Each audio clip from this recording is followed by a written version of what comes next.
साल कोई भी हो, पेपर का सेट कोई भी हो, ऐसे सवाल आपको मिलेंगे। और जो समझदार बच्चा होगा, जो अच्छा बच्चा होगा, उसको पता है कि ऐसे क्वेश्चंस को करना कैसे है। उसके दिमाग में ये आएगा कि सबसे पहले जो भी गिवन पॉलिनोमियल है उसको हम लिख लेते हैं p प्लस में 1 x square plus 2p plus 3 x plus में 3p प्लस 4। सबसे पहले आपको करना क्या होगा, जो भी गिवन पॉलिनोमियल है उसको आप लिखें, उसको आप लिखें। लिखने के बाद जो आपका सेकंड स्टेप होगा, आप उस गिवन पॉलिनोमियल को क्वाड्रेटिक पॉलिनोमियल के स्टैंडर्ड फॉर्म से कंपेयर कर दें, स्टैंडर्ड फॉर्म से कंपेयर कर दें। एक्स स्क्वायर का कोफिशिएंट ए होता है,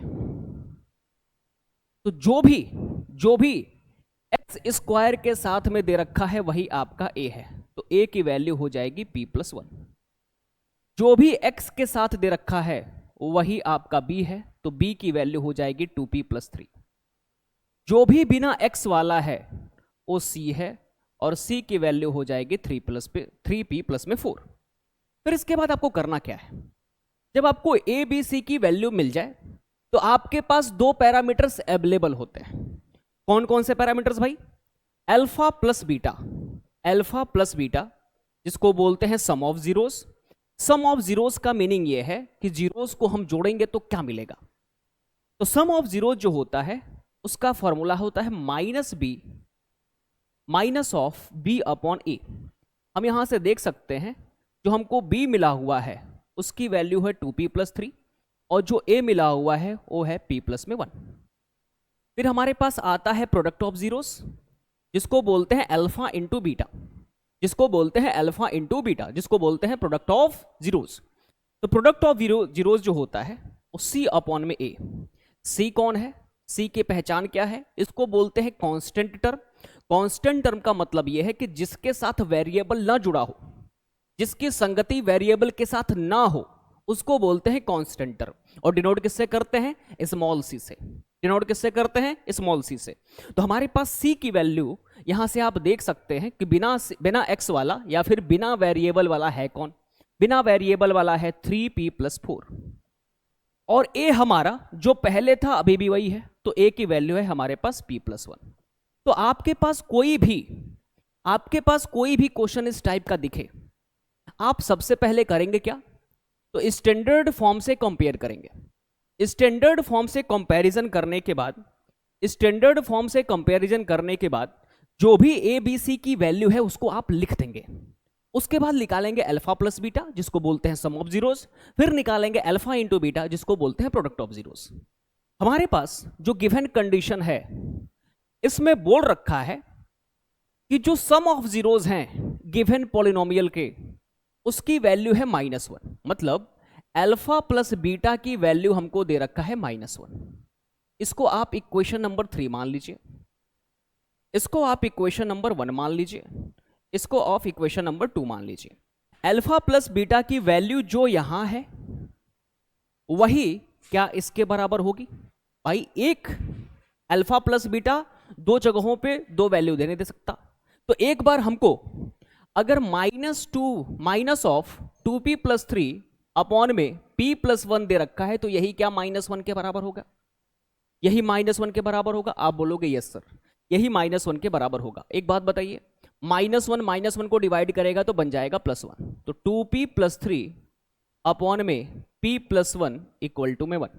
आप कर देंगे क्रॉस मल्टीप्लीकेशन, 1 का मल्टीप्लीकेशन 2p प्लस 3 से तो आएगा 2p प्लस 3, 1 का मल्टीप्लीकेशन p प्लस 1 से तो आएगा p प्लस 1।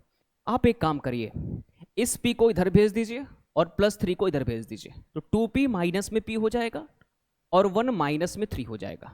तो p की वैल्यू आपको यहां से दिख रही है -2। तो हम रिक्वायर्ड वैल्यू निकाल करके लेते आए। आपको करना क्या है, तो जो भी गिवन पॉलिनोमियल है उसको स्टैंडर्ड फॉर्म से कंपैरिजन करिए। कंपैरिजन करने के बाद आपको a मिलेगा, आपको b मिलेगा, आपको c मिलेगा। a किसका साथी है? एक्स स्क्वायर का। b किसका साथी है? x का। c है बिना x वाला या फिर बिना वेरिएबल वाला। उसके बाद आप अल्फा प्लस बीटा निकाल लीजिएगा, आप अल्फा इंटू बीटा। मान लीजिए आप इतना कर लिए, ये आप नहीं भी कर पाए तो एग्जामिनर कम से कम अगर 3 नंबर का सवाल है तो आधा से 1 नंबर आपको दे देगा। तो आप स्टैंडर्ड फॉर्म से कंपैरिजन करके एबीसी लिख सकते हैं, अल्फा प्लस बीटा निकाल सकते हैं, अल्फा इंटू बीटा निकाल सकते हैं। फिर हम चलते हैं, जो हमारा एक बात हम आपको बताना चाहते हैं कि भाई जो हमारा चैनल है, अभी नई शुरुआत है, नया चेहरा है आपके सामने, तो हमारे जो चैनल है भाई, इसमें पढ़ाई कैसे होती है। तो सबसे पहले हर एक चैप्टर को हम टॉपिक वाइज कवर करते हैं। टॉपिक वाइज कवर करने से जो बच्चों की अंडरस्टैंडिंग है, जो कॉन्सेप्चुअल क्लैरिटी है, जो फाउंडेशन है एक पर्टिकुलर चैप्टर के लिए, वो काफी स्ट्रांग बन जाता है, समझ उनकी काफी अच्छी हो जाती है। उसके बाद उस जब टॉपिक को समाप्त हो जाता है तो स्टेप नंबर 2 हमारा होता है क्या, आप टॉपिक वाइज पीवाईक्यूज हम लगवाना शुरू करते हैं। साथ में जो अच्छे क्वेश्चंस हैं, अच्छी अच्छी किताबों के जो अच्छे क्वेश्चंस हैं, टॉप क्वेश्चंस हैं, उसको भी हम कवर करते हैं। तो टॉपिक वाइज जो टॉप क्वेश्चंस हैं, टॉपिक वाइज जो पीवाईक्यूज हैं, उनको भी हम कवर करते हैं। उसके बाद जो इस समय है ना, कॉम्पिटेंसी बेस्ड क्वेश्चंस का जमाना है। बोर्ड एग्जामिनेशन में भी competency based question, value based questions, इस तरीके क्वेश्चंस हमसे पूछता है। तो हम क्या करते हैं भाई, कॉम्पिटेंसी बेस्ड क्वेश्चंस को भी कवर करते हैं। इसकी भी हम प्रैक्टिस कराते हैं, इसकी भी हमारी प्रैक्टिस होगी। उसके बाद जो हमारे एमसीक्यूज हैं, उसको भी हम टॉपिक वाइज कवर करने का प्रयास करते हैं कि भाई एक पर्टिकुलर टॉपिक पढ़ा, उससे रिलेटेड क्वेश्चंस लगवाए, उससे रिलेटेड कॉम्पिटेंसी बेस्ड क्वेश्चन लगवाए, उससे रिलेटेड पीवाईक्यूज लगवाए, और उसी से रिलेटेड एमसीक्यूज, और साथ में जो प्रीवियस ईयर में आए हुए एमसीक्यूज हैं उसको भी हम कवर करने का प्रयास करते हैं। ठीक, अब चलते हैं हम नेक्स्ट क्वेश्चन पे। हमारा जो नेक्स्ट क्वेश्चन है, इसको भी ध्यान से देखिए। मैंने बोला कि जो भी समझदार बच्चा होगा, जिसके अंदर भी कॉन्सेप्ट की क्लैरिटी होगी, जो भी एक अच्छे टीचर को फॉलो किया होगा, वो करेगा क्या, सबसे पहले गिवन पॉलिनोमियल को लिखेगा। तो गिवन पॉलिनोमियल हमारे पास है एक्स स्क्वायर माइनस का 2x माइनस का 1। अगर एक्स स्क्वायर का साथी कोई नहीं है तो 1 है, क्योंकि 1 सबसे मल्टीप्लाइड है। इसके बाद जो हमारा स्टैंडर्ड फॉर्म है वो होता है ax square plus bx plus में c। एक्स स्क्वायर का साथी कौन, a, तो a की वैल्यू आ गई 1। x का साथी कौन, b, तो b की वैल्यू आ गई -2। बिना x वाला, बिना वेरिएबल वाला c, तो c की वैल्यू आ गई -1।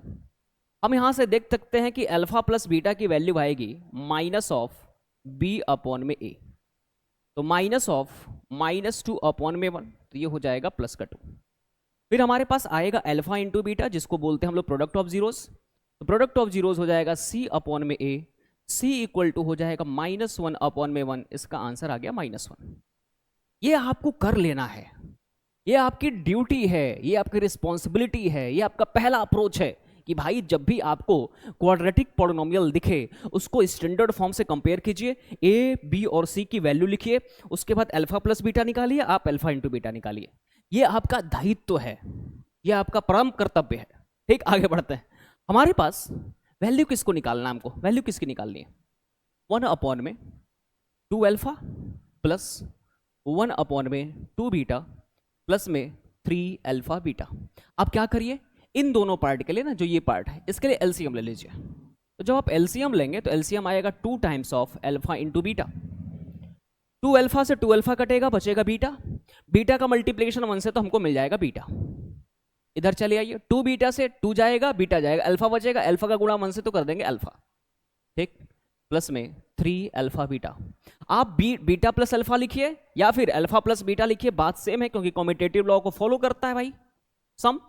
तो 2 अल्फा बीटा अपॉन में प्लस में 3 अल्फा बीटा। अब आपके पास अल्फा प्लस बीटा अवेलेबल है, आपके पास अल्फा इंटू बीटा अवेलेबल है। तो जहां अल्फा प्लस बीटा है वहां अल्फा प्लस बीटा रखिए, जहां अल्फा इंटू बीटा है वहां अल्फा इंटू बीटा की वैल्यू आप रखिए। जब रखना शुरू करेंगे मेरे दोस्त, तो हमारे पास अल्फा प्लस बीटा की वैल्यू कितनी है, 2। हमारे पास अल्फा इंटू बीटा की वैल्यू कितनी है, तो 2 इंटू में -1, मतलब 2 इंटू में -1 करेंगे। उसके बाद प्लस में 3 अल्फा बीटा, 3 अल्फा बीटा का मतलब -1। जब इसको सॉल्व करेंगे तो हो जाएगा 2 अपॉन में -2 माइनस में 3। फिर से आप सॉल्व करिए, 2 -2 ये हो जाएगा -1 -3। आंसर जो अल्टीमेट आएगा वो -4 आएगा और यही हमारा क्या है आंसर। हम किए क्या, अल्फा प्लस बीटा की वैल्यू रख लिए 2, अल्फा इंटू बीटा की वैल्यू रख लिए -1, तो 2 इंटू में -1 -2, 3 इंटू में -1 -3। जब इसको काटे तो -1 आया -3 आया। सेम साइन की जो वैल्यूज होती हैं वो ऐड होती हैं, इसलिए हमारे पास -1 और -3 को जोड़ करके आया -4। इसका आप स्क्रीनशॉट ले सकते हैं, लिख सकते हैं। अब चलते हैं हम लोग नेक्स्ट क्वेश्चन की तरफ। हमारा जो नेक्स्ट क्वेश्चन है इसको ध्यान से देखिए, वही काम करना है। पहला काम, जो भी गिवन पॉलिनोमियल है उसको लिख लीजिए। हमने लिख लिया y² माइनस का 5y प्लस में 3। स्टैंडर्ड फॉर्म से कंपेयर कीजिए, तो स्टैंडर्ड फॉर्म अब की बार आप ले लीजिएगा ay² प्लस by प्लस में c। यहां से आप देखिए कि y² का साथी कोई नहीं है तो 1 है, y का साथी कौन है b, तो यहां कौन है -5, बिना y वाला c है तो यहां क्या है +3। आप यहां से a b c की वैल्यू लिख लेंगे, आप यहां से a b c की वैल्यू लिख लेंगे। तो यहां से हमको a की वैल्यू मिलती है +1, b की वैल्यू मिलती है -5, c की जो वैल्यू है वो मिलती है 3।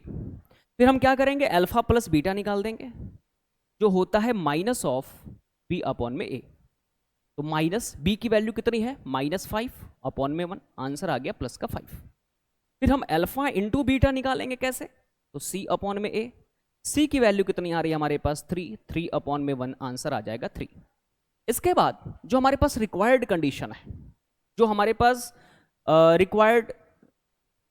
रिक्वायर्ड वैल्यू जिसकी हमें चाहिए, हमारे पास है क्या, अल्फा का पावर 4 बीटा का cube plus alpha cube plus में बीटा का पावर 4। और ध्यान से देखिए, क्या अल्फा के पावर 4 को हम अल्फा क्यूब इंटू अल्फा लिख सकते हैं? क्या हम अल्फा के पावर 4 को अल्फा क्यूब इंटू अल्फा और बीटा क्यूब ऐसे ही लिख रही है? क्या हम बीटा के पावर 4 को बीटा क्यूब इंटू बीटा लिख सकते हैं क्या? अल्फा क्यूब यहां भी है, अल्फा क्यूब यहां भी है, तो अल्फा क्यूब को कॉमन ले लीजिए। बीटा क्यूब यहां भी है, बीटा क्यूब यहां है, तो आप बीटा को कॉमन ले लीजिए, बीटा क्यूब को कॉमन ले लीजिए। यहां बचा रह जाएगा अल्फा और यहां बचा रह जाएगा बीटा। हम अल्फा क्यूब बीटा क्यूब को लिख सकते हैं अल्फा इंटू बीटा का होल क्यूब, और फिर हमारे पास होगा अल्फा प्लस में बीटा। अब एक बात बताइए, हमारे पास अल्फा इंटू बीटा है क्या? आप बोलेंगे सर बिल्कुल अल्फा इंटू बीटा है। क्या है अल्फा इंटू बीटा की वैल्यू 3, तो 3 का क्यूब हो जाएगा। उसके बाद अल्फा प्लस बीटा भी हमारे पास अवेलेबल, कितना 5। 3 का क्यूब होता है 27, 27 का मल्टीप्लिकेशन 5 से ये आ जाएगा 135। यही हमारा रिक्वायर्ड आंसर है। तो करते क्या है, जो भी हमसे पूछे ना उसको कोशिश करिए कि आप अल्फा प्लस बीटा के टर्म में साथ में अल्फा इंटू बीटा के टर्म में लिख पाए। यह इस क्वेश्चन को लगाने का तरीका है। ऐसे क्वेश्चंस को आप ऐसे ही आगे लेकर के बढ़ेंगे। हम चलते हैं नेक्स्ट क्वेश्चन की तरफ। हमारे पास जो नेक्स्ट क्वेश्चन है, ये देखिए काफी अच्छा क्वेश्चन, बेहतरीन क्वेश्चन। अगर मैं इस क्वेश्चन की बात करूं तो बहुत बेहतरीन क्वेश्चन है, 2025 का आया हुआ क्वेश्चन है। इसमें एक कॉन्सेप्ट लगेगा जिसको बोलते हैं रेशियो। भाई रेशियो का मतलब क्या है? रेशियो का मतलब क्या है मैं आपसे बोलता हूं। हमारे पास है 4,6, जिसमें 4 है न्यूमरेटर और 6 है डिनोमिनेटर। ठीक, हम 4 को लिख सकते हैं, हम 4 को लिख सकते हैं 2 इंटू 2 और 6 को लिख सकते हैं 2 इंटू 3। 2 से 2 एलिमिनेट हो जाएगा, हमारे पास आ जाएगा 2/3। 2/3 को हम लिख सकते हैं 2:3। तो हमारे पास कोई भी फ्रैक्शन अगर है, कोई भी फ्रैक्शन अगर है, उसको हम सिंपलेस्ट फॉर्म में लिख पाए। किस फॉर्म में लिख पाए भैया? सिंपलेस्ट फॉर्म में। वही रेशियो कहलाता है। जब हम किसी भी फ्रैक्शन को सिंपलेस्ट फॉर्म में लिख लेते हैं उसको हम बोलते हैं क्या? रेशियो। और सिंपलेस्ट फॉर्म का मतलब ये होता है न्यूमरेटर और डिनोमिनेटर में से उनका एचसीएफ न्यूमरेटर स्लैश डिनोमिनेटर का एलिमिनेट कर देना। क्या कर देना भैया? एलिमिनेट। अगर आप ध्यान से देखें एलिमिनेशन, ठीक, ध्यान से देखें तो 4 और 6 का एचसीएफ होगा 2। जब दोनों में से एलिमिनेट हो जा रहा है तो हमको सिंपलेस्ट फॉर्म मिल रहा है, और सिंपलेस्ट फॉर्म को ही हम बोलते हैं रेशियो। मैं अगर 2 का गुणा 2 से कर दूं तो 4 पा जाऊंगा क्या? मैं 2 का गुणा अगर 3 से कर देता हूं तो 6 पा जाऊंगा क्या?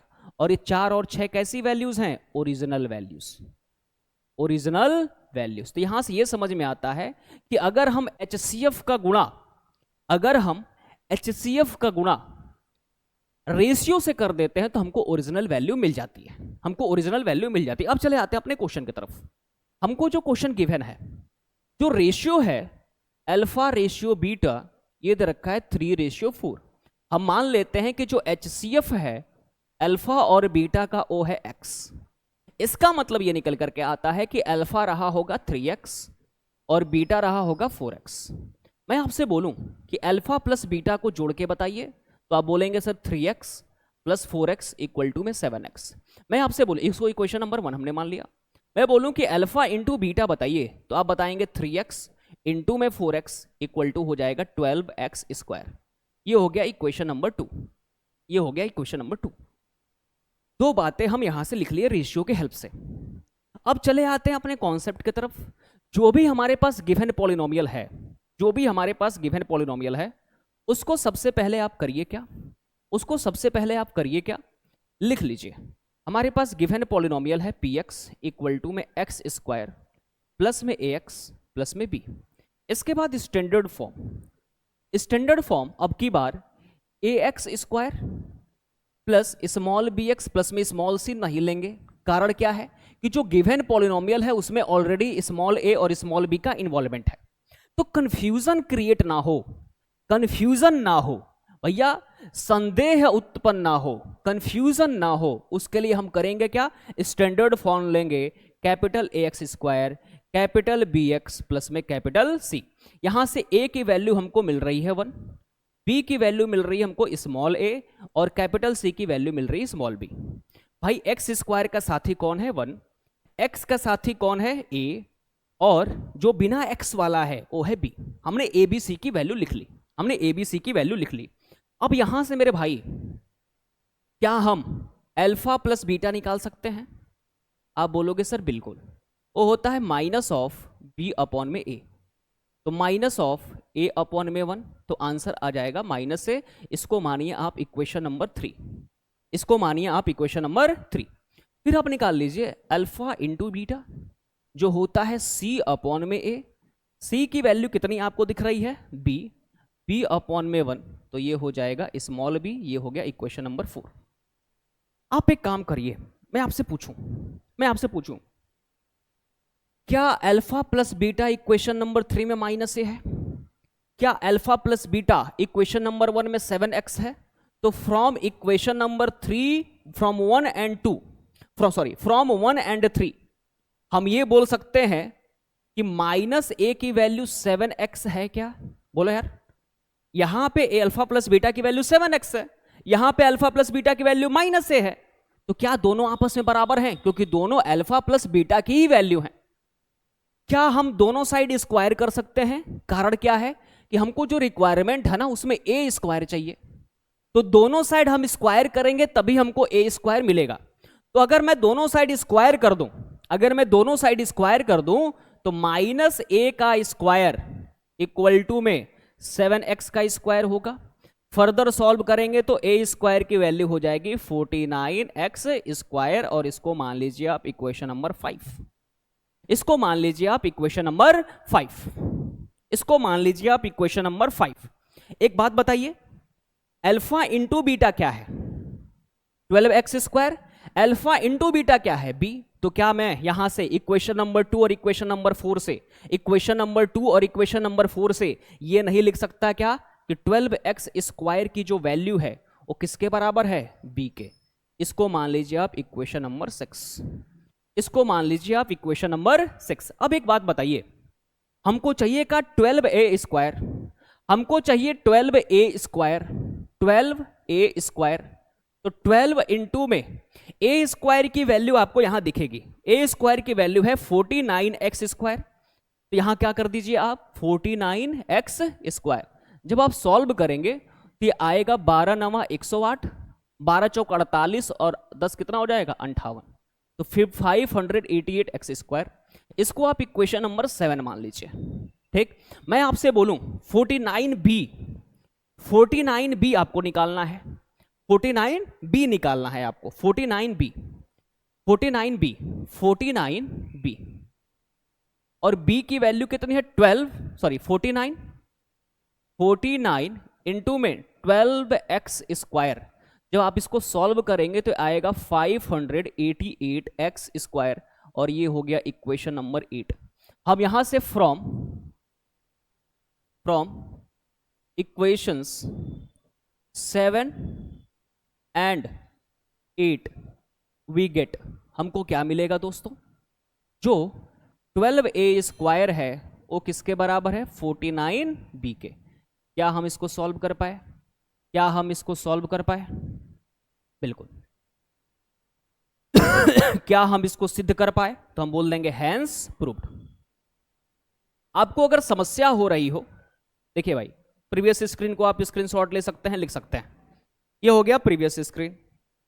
इसके बाद ये है आपका नेक्स्ट स्क्रीन, आप इसका भी स्क्रीनशॉट ले सकते हैं, लिख सकते हैं। मेरी बात सुनिए, आप रिवर्स कर लीजिए। सबसे पहले हमने आपको रेशियो का मतलब समझाया कि रेशियो का मतलब होता क्या है, कि अगर आप रेशियो में ओरिजिनल वैल्यू का मल्टीप्लिकेशन करते हैं, सॉरी, रेशियो में हाईएस्ट कॉमन फैक्टर का मल्टीप्लिकेशन करते हैं, तो आपको ओरिजिनल वैल्यू मिल जाती है।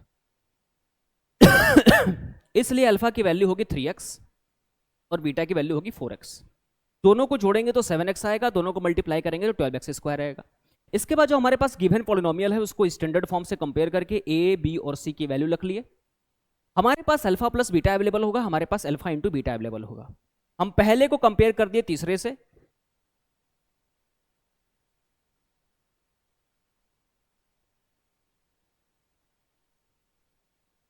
हम पहले को कंपेयर कर दिए तीसरे से, पहले को कंपेयर कर दिए तीसरे से, और दूसरे को कंपेयर कर दिए चौथे से। उसके बाद जो भी दिख रहा है आप देख लीजिए। हम स्क्वायर ही क्यों किए हैं, क्योंकि हमको रिक्वायरमेंट किसकी है, a² की, हमें रिक्वायरमेंट है a² की, इसलिए हमने कर दिया। और आपके पास अब आगे होगा, वीडियो को रिवर्स करते हैं, आप सिर्फ सीख सकते हैं, क्योंकि वीडियो लंबा हो जाएगा अगर हम एक्सप्लेन करना शुरू कर दें फिर से। तो चलते हैं भाई नेक्स्ट क्वेश्चन पे। हमारे पास है क्या, हमारे पास है क्या, हमारे पास है px की वैल्यू। सबसे पहले करेंगे क्या, px इक्वल टू में जो भी दे रखा है उसको लिख लेंगे। तो 5x² माइनस का 6x प्लस में 1। आप क्या करेंगे, स्टैंडर्ड फॉर्म से कंपैरिजन करिए, ax² प्लस bx प्लस में c, यहां से a की वैल्यू मिल जाएगी 5, यहां से b की वैल्यू मिल जाएगी -x, यहां से c की वैल्यू मिल जाएगी प्लस का 1। ठीक, फिर हम क्या करेंगे, अल्फा प्लस बीटा निकालेंगे, जो होता है माइनस ऑफ p अपॉन में a। तो माइनस ऑफ -6 अपॉन में 5, तो ये आ जाएगा 6 अपॉन में 5। फिर हम अल्फा इंटू बीटा की अगर बात करें तो ये आता है c अपॉन a के बराबर। c हमारे पास कितना है 1 अपॉन में 5। ये दोनों वैल्यूज हम निकाल लिए। अब हमको चाहिए क्या, कुछ चाहिए क्या भाई, एकदम सिंपल है, अल्फा प्लस बीटा प्लस में अल्फा इंटू बीटा। इसकी वैल्यू हमको दिख रही है कि 6 अपॉन में 5 होती है, इसकी भी वैल्यू दे रखी है कि भैया 1 अपॉन में 5 है। जब आप जोड़ेंगे तो आपको मिल जाएगा 7 अपॉन में 5, और यही है आंसर। तो इस वीडियो के लिए बस इतना ही, मिलते हैं नेक्स्ट वीडियो में नेक्स्ट टाइप ऑफ क्वेश्चंस लेकर के, अच्छे लेवल के क्वेश्चंस लेकर के, और आपको हम सिखाने का प्रयास करेंगे, और आप भी जरूर सीखने का प्रयास करिए। तो ऐसे ही चैनल पे आते रहिए, चैनल को शेयर करिए, चर्चा का विषय बनाइए, और आपको जरूर कुछ ना कुछ सीखने को मिलेगा। तब तक के लिए आपका बहुत बहुत धन्यवाद, नमस्कार, बाय बाय।